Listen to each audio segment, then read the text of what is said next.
Merci beaucoup, Caroline.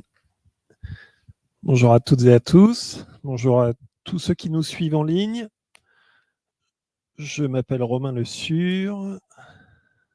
Donc, nous sommes de l'INSEE et on a le plaisir de venir vous présenter la plateforme que nous vous mettons à disposition durant tout le hackathon. Puisque, en fait, une des difficultés lorsqu'on fait des hackathons, et on le sait, notamment en travaillant sur des données, c'est que vous avez tous, a priori, vous bossez tous sur vos machines, vous travaillez tous sur vos machines, des machines potentiellement différentes versions de Python, différents environnements de développement. Et il y a un moment où vous pouvez avoir de gros problèmes, étant donné que vous avez des machines différentes. Ce n'est pas toujours évident de collaborer. Et on a des défis, vous avez des défis avec de la donnée massive, vous avez des défis de machine learning où vous allez devoir entraîner des modèles. Donc potentiellement, ça pourrait être sympa que vous ayez des ressources computationnelles assez fortes. Donc si vous travaillez avec des données qui vont faire plusieurs dizaines, centaines de gigaoctets, ou si vous voulez entraîner en utilisant plusieurs GPU vos modèles, votre vie va commencer à devenir compliquée avec vos PC. Voilà. Donc, ce qu'on va vous montrer, c'est une plateforme qui est à votre disposition durant tout le hackathon. Voilà.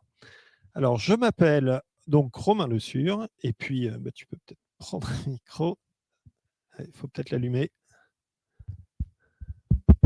Et Romain Avoic. Bonjour à tous.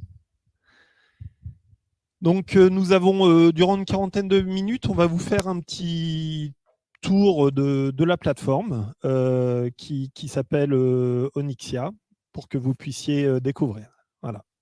Donc, alors voilà, donc qui sommes-nous? Nous sommes une équipe à l'INSEE qui s'appelle, nous appelons, le nom de l'équipe, c'est la division innovation et instruction technique au sein de l'INSEE. Et donc, nous sommes une équipe de, en ce moment, combien on est? On est 5. Donc, il y a Romain, il y a Frédéric Comte, Olivier Lévite, Pengfei Liu et Marc Schmitt qui est avec nous également. Et donc, on est une petite équipe à l'INSEE, mais on draine à travers toutes les plateformes qu'on met à disposition de nos collègues et de l'extérieur, pas mal d'innovateurs au sein de l'INSEE et au-delà. Nous sommes joignables à cette adresse mail, innovation@insee.fr. Nous sommes également joignables via la plateforme Challengers. Voilà. Et puis après, on est joignable par d'autres moyens, mais ce ne sera pas trop compliqué à trouver pour vous. Voilà. Donc, Onyxia, qu'est-ce que c'est? À l'origine, le nom Onyxia, c'est le nom d'un logiciel open source que nous avons développé à l'INSEE au tout début, et nous le co-développons avec la DINUM, la Direction interministérielle du numérique de l'État. Et c'est un logiciel open source pour créer une plateforme de data science. Pour vous, en tant que data scientist, en tant que dev, c'est une plateforme qui est pensée pour vous. C'est open source, donc c'est sur GitHub, c'est sur notre GitHub INSEE Lab. Mais bon, c'est pas la peine d'aller voir les sources, quoique peut-être que des fois vous aurez envie d'en savoir plus. Donc c'est toujours bon de savoir où se trouvent les sources. Et on va également parler d'un autre objet qui est l'ESSP Cloud. Alors, qu'est-ce que c'est que le SSP Cloud? SSP, ça signifie Service statistique public. C'est l'INSEE plus des services statistiques ministériels. C'est donc toute une organisation qui produit la statistique que vous connaissez, l'emploi, le chômage, l'indice des prix, l'inflation, tout ça, c'est l'INSEE. Et puis, bien d'autres collègues qui travaillent dans les différents ministères. Donc ça, c'est le service statistique public, SSP. Cloud, c'est ce qu'on va vous présenter, c'est la plateforme qui vous est mise à disposition. C'est une plateforme cloud. Qu'est-ce que ça veut dire? Ça veut dire simplement qu'elle repose sur les technologies cloud. Les technologies cloud, à la base, c'est de la containerisation. Il y a de la scalabilité horizontale. C'est un cluster Kubernetes, en gros, pour celles et ceux qui connaissent, sur lequel vous allez pouvoir travailler. Et Donc, ce sont très concrètement des serveurs hébergés à l'INSEE avec le logiciel Onyxia installé dessus. Et donc, ça constitue le SSP Cloud. C'est un environnement qui est réservé, qui est ouvert aux agents de l'État et à des formations en data science. Donc, elle est vraiment dédiée à la formation, à l'expérimentation et uniquement avec des données en open data puisqu'elle est exposée sur Internet. Et si vous avez de la donnée sensible, de la donnée confidentielle, vous n'allez pas vouloir déposer ces données dessus. C'est donc interdit.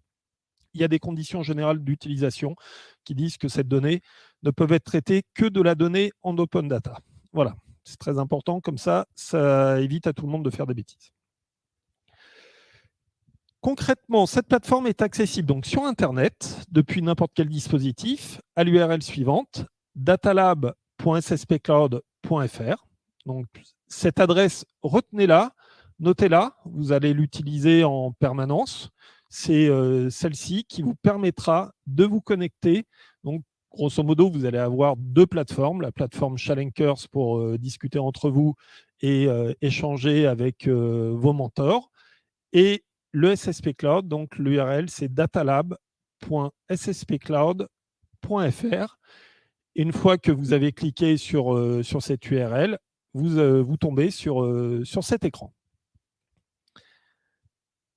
Grâce à Onyxia, au SSP Cloud, vous allez accéder à tout un ensemble de services très très vastes et même potentiellement vous pourriez déployer n'importe quel service en plus qui n'est pas encore disponible sur la plateforme.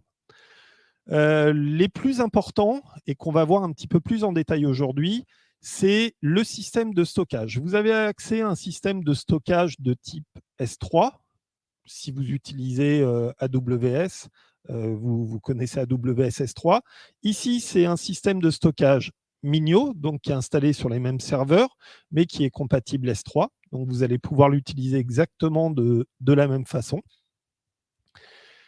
Vous avez des environnements de travail interactifs. Ce sont très certainement ceux que vous allez le plus utiliser durant le hackathon.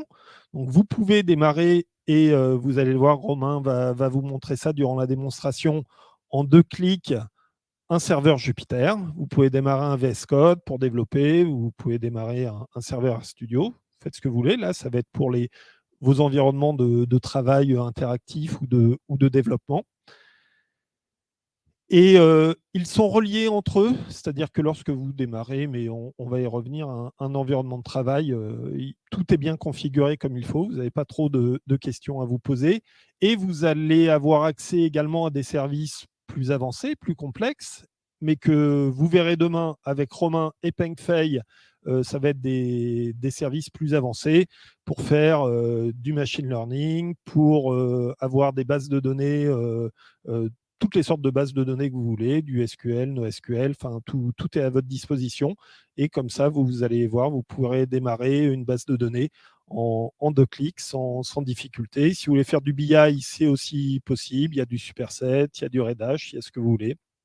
Et même si vous voulez déployer une API, il y a aussi tout ce qu'il faut. Mais là, c'est des fonctionnalités beaucoup plus avancées. Donc, la suite de la présentation, on va vraiment voir les bases, c'est-à-dire se connecter à la plateforme, enfin se créer un compte, se créer un compte, se connecter à la plateforme, trouver de l'aide, ça c'est important, puisque vous allez peut-être vouloir découvrir certaines fonctionnalités, lancer un service de data science, votre premier service, votre premier Jupyter, utiliser Git. Alors ça c'est un point important qu'on va peut-être répéter à plusieurs reprises tous les deux, c'est que lorsque vous allez démarrer un service, c'est un conteneur. Les services que vous allez démarrer, contrairement à votre PC, ces services ont vocation à disparaître, à être éteints après. Et donc, pour ne pas perdre votre travail, vous devez impérativement utiliser GitHub ou GitLab, vous devez utiliser Git. Donc, la première chose que vous devrez faire dans vos défis, c'est de créer un projet sur GitHub ou sur GitLab, peu importe, vous prenez la forge que vous voulez. Et lorsque vous lancez un service, vous allez vous connecter à Git. Si vous ne faites pas ça et que vous ne poussez pas votre travail sur GitHub ou sur GitLab, vous allez tout perdre. Donc, Faut vraiment, si vous choisissez d'utiliser le SSP Cloud, vous devez utiliser Git. Vous n'avez pas le choix. Donc, vos codes iront sur Git et les données ou tout type de fichier, vous pouvez utiliser le stockage objet Minio, notamment si vous voulez mettre à disposition une vidéo publique, comme ça vous a été demandé ce matin dans un défi, on vous a demandé de mettre une vidéo publique, vous pouvez déposer votre fichier MP4 sur le stockage objet, et puis comme ça, vous avez une URL publique pour diffuser. Vous pouvez faire sur YouTube aussi, vous faites ce que vous voulez, mais c'est un stockage objet, donc vous faites ce que vous voulez avec. Vous mettez de la donnée, comme ça vous permet de partager la donnée avec les autres personnes de votre équipe. Voilà. Et donc, Romain va vous présenter tout ça à travers des démonstrations plus en détail. Donc, je vous propose une démonstration, ça sera toujours plus parlant que quelques slides. Donc, la première chose, c'est de créer un compte. Donc, comme l'a dit Romain, cette plateforme, elle est ouverte en fait à tous les agents de l'État et en l'occurrence à beaucoup d'écoles de formation aussi, c'est très vaste, et en l'occurrence à tous les domaines de vos institutions respectives que l'on ouvre au fur et à mesure. Donc, vous y avez accès. Et donc, pour regarder un peu à quoi ça ressemble, donc quand on arrive sur notre plateforme en question, je vais enlever je peux pas enlever le... Bon, c'est pas grave. Donc voilà, vous retrouvez l'écran que vous avez vu tout à l'heure. Et donc du coup, la connexion, comment elle se passe? Moi, je suis déjà connecté. Donc, oui, oh, j'ai plus de Wi-Fi. Ouais, bon, c'est le Wi-Fi. Donc, effectivement, il y a un nombre de domaines limité. C'est-à-dire, nous n'autorisons pas n'importe qui à se créer un compte sur la plateforme. Nous avons rajouté, c'est Caroline nous a transmis un certain nombre de domaines mail de vos écoles ou universités. Donc, nous les avons rajoutés la semaine dernière à la main. Et si vous n'avez pas accès parce que nous n'avons pas encore intégré votre école ou université, vous nous demandez et on intégrera le domaine mail. Voilà. Mais on n'accepte pas les adresses génériques type Gmail, Yahoo. Voilà. C'est-à-dire que vous venez tous en tant qu'étudiante ou étudiant, vous êtes rattaché à une université ou une école, donc vous utiliserez ce mail pour vous créer un compte sur la plateforme. Voilà, donc du coup, pour la connexion, tout simplement, quand vous arrivez ici, vous avez un petit onglet de connexion. Moi, je suis agent de l'État, donc tous ceux qui sont agents de l'État peuvent se connecter via Agent Connect. Sinon, donc, vous pouvez vous créer un compte ici, et donc c'est au moment de mettre cet email qu'il faut mettre le nom de domaine qu'on l'on a autorisé au préalable. Ce qui vous permet de vous créer un compte, ce qui vous permet ensuite... Là, vous pouvez voir si votre domaine... Ouais. Voilà. Bon, tous les domaines en question acceptés. Voilà, et donc du coup, si je me connecte, hop, comme vous le feriez une fois que vous vous êtes inscrit, que vous avez répondu au mail, enfin, vous avez cliqué sur le lien dans le mail qui va bien, vous arrivez ici, vous retrouvez cette interface dont on a parlé tout à l'heure. Donc du coup, très brièvement, le catalogue de services qu'on vous a présenté, donc à peu près tout ce que vous pouvez vouloir en data science, c'est à peu près disponible, donc soit base de données, services de la demande, mise en production, il y a à peu près tout. Vous allez certainement surtout utiliser du R et du Python pour la plupart d'entre vous. Et donc, du coup, j'imagine beaucoup Jupyter, beaucoup RStudio. Donc, c'est surtout sur ça qu'on va se concentrer dans cette démo. Donc, du coup, si on revient... Ah oui, au moment où vous créez votre nom d'utilisateur, ne mettez surtout pas d'espace. C'est fini, ça. C'est fini, c'est bon. Ouais. Ça, c'est bon. Donc, ce qui est important, c'est que c'est aussi une plateforme de mutualisation de ressources. Et donc, vous avez notamment une documentation et un ensemble de formations que vous pouvez vouloir utiliser à la fois sur un peu tous les sujets. Donc, sur la documentation, on va le voir, vous avez plein de choses qui vont vous permettre de faire vos premiers pas sur cette plateforme. Et en termes de formation, vous avez aussi plein de choses en R, en Python. Bon, j'imagine que là, c'est des choses que vous connaissez déjà, mais peut-être typiquement, on parle de Git. Git, c'est vraiment une bonne pratique essentielle en data science. Et donc, si vous n'avez pas encore pratiqué, vu que c'est quelque chose qu'on encourage très fortement sur le Data Lab, vous avez toute une formation à Git qui peut vous permettre de vous initier à ce logiciel et cette bonne pratique vraiment fondamentale en data science. Et je pense qu'un hackathon, c'est typiquement le bon moment pour apprendre ce genre de service si vous ne l'utilisez pas encore, vu que c'est quand même essentiel dans la carrière du data scientist. Voilà pour l'essentiel. Donc ensuite, trouver de l'aide. Donc ça, on va en parler, la doc qui peut vous permettre de trouver ça. Encore une fois, on est disponible sur Chalunker sinon pour répondre à vos questions si tout n'est pas clair. Donc sur le lancement d'un service, donc ça c'est ce que vous allez utiliser le plus, tout simplement lancer un service. Donc typiquement, vous allez lancer beaucoup des services RStudio et Jupyter. pour la plupart d'entre vous. Et donc, vous avez là encore dans la doc tout ce qui va bien. Ce qui est très important, c'est que vous avez sur les... Donc, quand vous lancez un service, on peut regarder vite fait, même si on va le faire après pour la démonstration. Donc, voilà à quoi ça ressemble. Vous lancez par exemple ici un service Jupyter donc, qui a Python et qui a surtout les notebooks, ce qui est un format de rendu pour les hackathons tout indiqué. Et donc, vous avez tout un tas de configurations. Et vous voyez que la plupart des choses en fait, sont déjà rentrées. Donc là, typiquement, c'est tout ce qui est accès au stockage. C'est déjà fait pour vous. Donc, vous n'avez pas à faire toute cette configuration vous-même. Voilà, vous avez tout un tas de configurations, notamment ce qui peut vous intéresser, parce que c'est ce qu'on a dit, hein, pourquoi c'est bien d'utiliser cette plateforme dans le cadre d'un hackathon, surtout parce qu'il y a beaucoup plus de ressources que sur votre PC. Et typiquement, pour des challenges un peu big data, comme on a pu le voir, où open data est assez vaste, vous pouvez avoir besoin de ressources. Et donc, typiquement, comme l'a dit Romain, les services en fait, sont scalables horizontalement, c'est-à-dire ils peuvent grossir un peu à la demande. Et donc, du coup, vous pouvez tout à fait augmenter, que ce soit la mémoire, l'espace ou le nombre de CPU.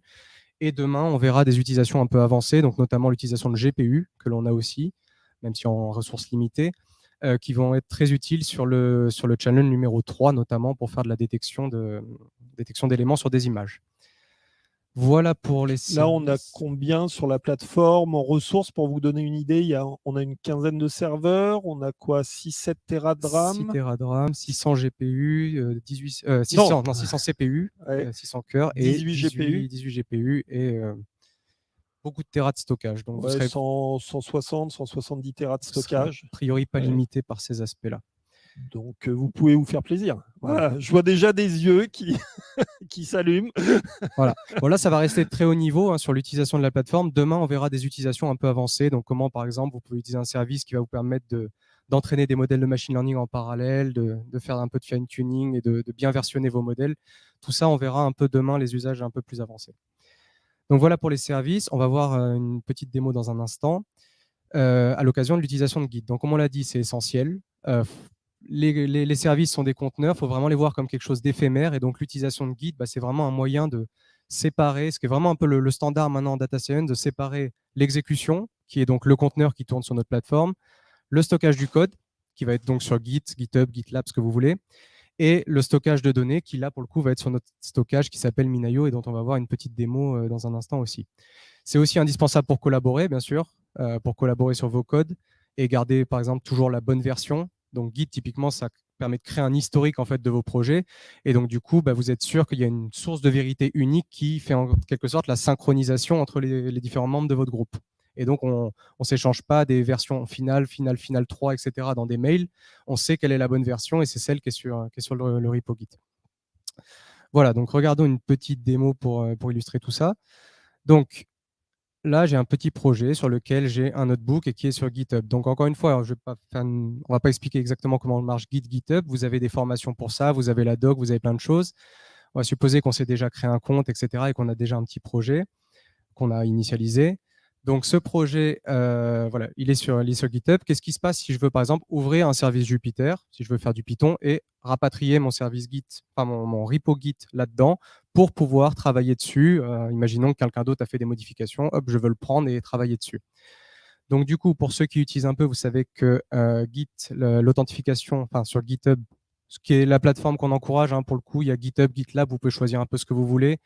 Vu que c'est des défis open data, vous allez certainement être dans une optique open source et donc du coup, vous pouvez tout à fait utiliser GitHub qui est un peu la référence de l'open source. Voilà, c'est un peu neutre comme choix, mais vous faites ce que vous voulez là-dedans. Donc du coup, l'authentification se fait par token, par jeton d'accès. Là encore, dans la doc, c'est expliqué comment le générer, donc je ne vais pas le montrer. Ce qui est intéressant, c'est qu'Onyxia est interfacé avec ça. Donc typiquement, vous pouvez aller dans la configuration, dans les services externes ici, dans mon compte. Et ici, j'ai mon jeton d'accès personnel GitHub que je peux mettre une seule fois. Ce qui est intéressant, parce que d'habitude, sinon, il disparaît. C'est le principe d'un jeton. Une fois que je l'ai généré, il disparaît, je ne peux plus le retrouver. Vous pouvez le mettre ici et du coup, il sera accessible dans tous vos services. Et ça va vous simplifier la vie. Et donc, c'est un peu ça que je veux vous montrer. Donc, typiquement, qu'est-ce qui se passe si je veux prendre ce dépôt, le mettre dans un service Jupyter et travailler dessus? Et du coup, j'ai juste à cloner. Donc, typiquement, l'URL de clone classique que vous prenez si vous utilisez Git. Là encore, si vous ne connaissez pas encore, vous verrez notre petit espace formation contient tout ce qu'il faut pour s'y initier. Et donc, du coup, on va créer justement un service Jupyter. Comme ça, on va voir ce qui se passe aussi. Donc, du coup, on a un petit outil de config qui est ici Git. Donc, vous voyez mon token, mais je vais le révoquer juste après. Et donc ici, je peux copier, par exemple, ma petite adresse du repo Git qui va être donc clonée directement à l'initialisation du service et que vous allez pouvoir utiliser. Et vous êtes déjà authentifié, donc vous pouvez faire toutes les commandes que vous connaissez, add, commit, push, pull, etc. sans problème. Donc regardons ce qui se passe si on fait ça. Donc là, qu'est-ce qui se passe? Il se passe quelque chose en arrière-plan, donc vous n'avez pas exactement besoin de tout comprendre. Ce qui se passe, c'est qu'il y a un conteneur qui se lance sur notre plateforme, donc un service à la demande en gros, qui a déjà toute l'authentification nécessaire pour accéder au stockage, en l'occurrence à Git et à plein d'autres choses dont vous n'avez pas forcément besoin. Et ce qui est important, c'est que chaque service a donc un README. Donc un petit carré, un petit rectangle ici, c'est un conteneur. Donc c'est donc, vous pouvez le voir comme on va dire un petit service qui contient tout un ensemble de choses qu'on a configurées. Donc typiquement notre image Jupyter qui contient Python, qui contient Spark aussi, qui contient plein de choses qui vont vous simplifier la vie par rapport à un Python que vous installez peut-être en local. Vous avez un README dans lequel vous avez tout un tas d'informations et notamment une chose importante, vu que on est dans une perspective cloud, les services s'accèdent via un mot de passe. Donc typiquement, vous pouvez copier le mot de passe, ouvrir le service, vous avez un Jupyter que vous reconnaissez peut-être un peu, vous avez juste à mettre votre mot de passe que vous venez de copier ici, et vous allez reconnaître, pour ceux qui font du Python et du Jupyter, ce qui j'imagine sont la plupart d'entre vous, vous allez reconnaître donc l'interface de Jupyter Lab, où vous pouvez lancer du Python, du R, un terminal, vous avez accès au cluster qu'il y a derrière, vous pouvez lancer du Spark, vous pouvez lancer un petit peu tout, et vous avez des ressources assez extensibles, et même très largement extensibles, qui vous permettent de paralyser vos calculs et faire plein de choses. Ça, on en parlera demain. Et donc, du coup, vu que j'ai fait la petite manip Git qui va bien, j'ai mon petit repo qui est cloné ici avec un petit notebook dedans. Voilà. Et donc, du coup, ce repo, c'est un dépôt Git. Et donc, du coup, si j'ouvre un terminal et que je me mets dedans, je peux faire toutes les commandes Git usuelles. Je peux faire à chaque fois que je fais des modifications, je peux ajouter mes modifications, faire un commit, faire un push. Et la personne qui travaille avec moi peut faire exactement la même chose, faire l'opération inverse, c'est-à-dire un pull et récupérer mes changements et donc travailler de manière collaborative de façon simple, sans risque de perte de données, et voilà, et en appliquant en plus les bonnes pratiques de la data science moderne. Chose à ajouter? Non, c'est bon.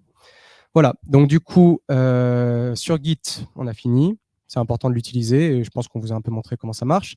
Maintenant, le stockage objet. Donc ça vous a intéressé parce que typiquement, c'est quand même une grosse problématique dans un hackathon. Comment on se transfère des objets qui sont en général volumineux, donc des datasets très gros, des modèles entraînés qui peuvent être aussi très gros. Par mail, on voit bien que ce n'est pas très simple. Il y a une façon simple chez nous, donc du coup, c'est le stockage Minayo, donc le stockage de type S3, dont on va vous faire une petite donnée qui permet à chacun de déposer ses données et de travailler là encore de manière collaborative. Et que vous pouvez appeler donc avec trois manières. Un petit client qui s'appelle Minio Client si vous faites du terminal, et sinon directement dans les services, et là on va le voir en Python. Donc du coup, si je reviens sur mon Jupyter, j'ai un petit notebook ici qui s'appelle S3, et je vais faire une démo rapide. Donc du coup, S3, quelle est l'idée? C'est simplement du stockage de type objet, c'est-à-dire que les choses que vous allez stocker sont des objets qui sont dans des seaux, des buckets, et chaque utilisateur a son bucket.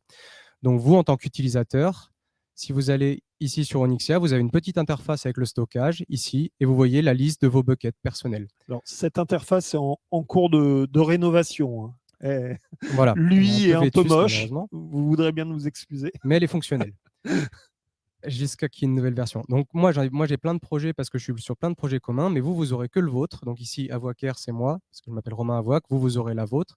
Et donc du coup, vous aurez un petit bucket personnel sur lequel vous pouvez rentrer. Et à partir de là, vous voyez tous vos fichiers. Et donc au sein de ce bucket, vous pouvez créer des dossiers, on va le faire, mettre des fichiers, décider s'ils sont publics, s'ils sont privés, si les autres peuvent y accéder ou si c'est juste pour vous, tout en se rappelant que c'est quand même que de l'open data dans tous les cas. Et voilà pour l'essentiel. Donc du coup, je me rappelle qu'est-ce que j'avais mis comme hackathon. Hop. Voilà, donc je vous montre très rapidement une petite démo. Donc là-dedans, ça c'est tout ce que j'ai déjà. On peut créer un répertoire. Donc typiquement, je vais créer un répertoire qui s'appelle hackathon. Voilà, qui ensuite apparaît ici. J'ai un répertoire, donc un dossier dans lequel je peux mettre de la donnée. Donc typiquement, je vais aller là et je vais rajouter un fichier qui est un petit CSV que j'ai téléchargé tout à l'heure. Voilà, donc là, le bouton est un peu cassé, mais c'est ce bouton pour upload. Une fois que vous l'avez fait, vous voyez que vous avez ici, ça va arriver.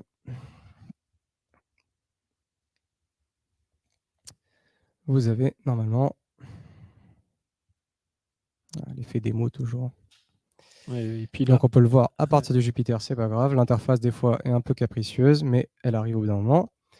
Donc du coup, ici, je vais vous montrer comment on importe tout ça dans S3, enfin dans Jupyter, en l'occurrence dans le service Python. Ici, ce qui est intéressant, tout ce code, il est vraiment dans la documentation. Donc typiquement, si vous retournez sur les slides dont vous avez dû avoir par mail peut-être, vous pas avez... encore, on vous les Pas encore. enverra. Vous aurez tout ça et vous avez un lien cliquable ici qui vous amène. Et donc, tout le code que je mets là, il est disponible sur la documentation. Donc, il n'y a rien de mystérieux dans cette histoire. Voilà. Et donc, du coup, ce qui est intéressant, c'est ce que je vous ai dit tout à l'heure. Tout ce qui est nécessaire pour accéder au stockage et qui, normalement, est assez complexe, bah, c'est déjà intégré, c'est déjà injecté dans les services pour vous. Donc, du coup, ici, il y a juste un petit truc qui utilise une variable d'environnement et qui fait que vous êtes connecté. Voilà. En un clic, vous êtes connecté au stockage. Et donc, à partir de là, vous pouvez typiquement lire tout ce qu'il y a dans ce bucket, donc dans mon seau personnel de données. Donc, vous retrouvez tout ce qu'on a vu tout à l'heure. Vous retrouvez notamment le dossier hackathon dans lequel, si tout s'est bien passé, il y a mon CSV. Donc, comment on importe un fichier dans un service? C'est vraiment l'intérêt, c'est que vous allez pas être sur du drag and drop, c'est-à-dire à venir chercher sur votre bureau un fichier CSV qu'on vous a envoyé par mail pour le mettre dans Python, etc. Non, tout est intégré, tout est accessible par les mêmes personnes, par un service, typiquement Jupyter, ce que vous voulez. Vous pouvez envoyer, vous pouvez recevoir et vous partagez ça très facilement, ce qui est quand même, dans le cadre d'un hackathon, assez appréciable. Donc, il y a 3 façons de faire. Donc, par défaut, les fichiers que vous mettez sur le stockage sont privés. Ils sont qu'à vous, ils ne peuvent pas être accédés par quelqu'un d'autre. Donc typiquement, là, ce que je fais, c'est que je mets juste donc, le nom de mon bucket et puis ensuite, je mets un chemin pour accéder au fichier que j'ai mis, le tout séparé par un petit slash et ensuite, j'utilise donc une librairie qui est S3FS qui permet de faire l'interfaçage et j'utilise Panda que vous connaissez certainement bien pour tout simplement lire le fichier. Et voilà. Et donc en à peine 2 petites lignes, j'ai mon CSV qui est arrivé dans mon fichier, dans mon service Jupyter et donc que je peux mobiliser en Python. Et là, il n'y a vraiment aucune magie, hein, c'est vraiment parce qu'il est sur le stockage et parce que ça s'accède un peu comme une URL que vous pouvez accéder. Maintenant, là, imaginez si je ne suis pas à Avoicare, ce qui sera embêtant, mais si ce n'est pas moi, si c'est quelqu'un d'autre qui a ouvert un Jupyter et qui essaye d'accéder à ça, il ne pourra pas, parce que je vous ai dit, par défaut, c'est privé. Alors, comment on fait ça? Donc, l'autre solution, c'est on a par défaut, vous pouvez créer un dossier qui s'appelle diffusion et qui a une règle publique. Et donc, tout ce que vous mettez dans diffusion sera accessible à tous les autres. Donc, du coup, petite démo de ça. Je retourne dans mon bucket. Moi, j'ai déjà un dossier diffusion parce que je l'ai déjà utilisé. Vous aurez à le créer. Mais voilà, la règle, c'est que ce dossier diffusion, par défaut, il a une politique qui fait que tout est accessible à tout le monde. Et donc, du coup, je peux, dans ce dossier, pareil, mettre mon petit fichier CSV, l'importer et faire la même chose, sauf que ce qui se passe, c'est exactement la même chose, sauf que cette fois, si quelqu'un qui est authentifié avec un autre compte le fait, il aura aussi le CSV. Donc, typiquement, ça, c'est la bonne méthode pour vous partager des fichiers, de tout mettre dans diffusion, dans un petit dossier ou n'importe quoi. Et voilà. Et à partir de ça, vous pouvez tous accéder aux mêmes choses. Et alors, il y a un autre mode qui est vraiment très intéressant et qui fait que, en partie que S3 est devenu un peu le stockage un peu dominant en data science, c'est que la diffusion est très facile. Et donc, typiquement, vous pouvez diffuser à des gens qui ne sont pas du hackathon, qui ne sont pas de votre équipe, très facilement. Par exemple, le lien de la vidéo dont tu as parlé tout à l'heure, etc. Et donc, du coup, regardons comment ça marche. Donc, typiquement, si je vais dans mon dossier hackathon, je retrouve mon CSV, donc je peux aller dessus. Et ce que ça me dit, c'est que par défaut, mon fichier est privé. Maintenant, qu'est-ce qui se passe si je le rends public? J'ai un lien, un seul lien, une URL. Et cette URL, c'est tout simplement une URL avec que je peux utiliser n'importe où. Donc, typiquement, je peux l'utiliser là. Et voilà, je peux télécharger mon CSV. Et ça, c'est un lien que je peux diffuser absolument n'importe où, ce qui est quand même très, très pratique. On n'est pas les deux méthodes d'avant, que ce soit privé ou public, c'était au sein du cluster. C'est parce que vous êtes sur nos serveurs que vous pouvez faire ça et l'importer dans Jupyter. Là, on est sur quelque chose de plus large. Vous pouvez tout à fait travailler en dehors de notre plateforme et travailler et échanger des fichiers. Et donc, typiquement, s'il y a des gens qui n'utilisent pas le Data Lab dans votre équipe, vous pouvez vous échanger des fichiers comme ça, ce qui est très pratique. Et donc, là encore, on peut faire la même chose. Voilà. Et finalement, comme je vous ai dit, là, on a vu que l'import des données, mais vous pouvez aussi tout simplement exporter des données. Ça va être très pratique et ça, on le verra demain. Si vous entraînez des modèles de machine learning, vous n'avez pas envie de les télécharger sur votre ordi pour ensuite les mettre quelque part, etc. Vous allez pouvoir très facilement les envoyer sur le stockage pour que quelqu'un d'autre puisse le récupérer, continuer l'entraînement, etc. Les possibilités sont à peu près infinies. Et donc, typiquement, là, ce que je fais, c'est que j'envoie ce même fichier CSV dans un nouveau dossier que je crée à la volée, qui n'existe pas encore, dans Diffusion. Et donc, c'est la même syntaxe, hein, c'est Panda qui envoie en CSV, vous devez connaître à peu près ça. Et donc, voilà. Et donc là, j'ai envoyé mon fichier. Et donc, si j'y vais, on espère qu'on va le trouver dans diffusion, dans un dossier qui était dossier partagé. Et j'ai mon CSV qui vient d'être créé. Voilà. Qui est accessible à tout le monde si ensuite, parce qu'il est dans diffusion et que vous pouvez créer un lien à partir de ça. Donc voilà pour le stockage. Je pense que c'est vraiment la feature qui va vous intéresser le plus. Encore une fois, c'était relativement haut niveau. Demain, on verra des choses qui vont vous intéresser plus finement. D'ailleurs, n'hésitez pas à réfléchir à des choses, poser des questions auxquelles on pourra répondre demain, parce que le programme est encore... le but, c'est vraiment de présenter des choses qui vont vous servir. Et voilà pour l'essentiel. Voilà, donc là on a fait un tour de l'essentiel. On a encore quelques minutes de prévues dans le programme. Donc si vous avez des questions à nous poser, après il y a des fonctionnalités beaucoup plus avancées que Romain et Pengfei vous montreront demain. Comment utiliser des GPU, comment effectivement faire du MLOps, etc. Comment accéder aux couches basses du cluster. Enfin, il y a vraiment énormément de possibilités qu'on vous offre sur cette plateforme. Donc, si vous aimez en plus aller assez loin, là, vous pourrez. Mais si vous avez des questions, tout de suite, n'hésitez pas, soit sur YouTube, je ne sais pas s'il y a des questions, soit dans la salle, ouais.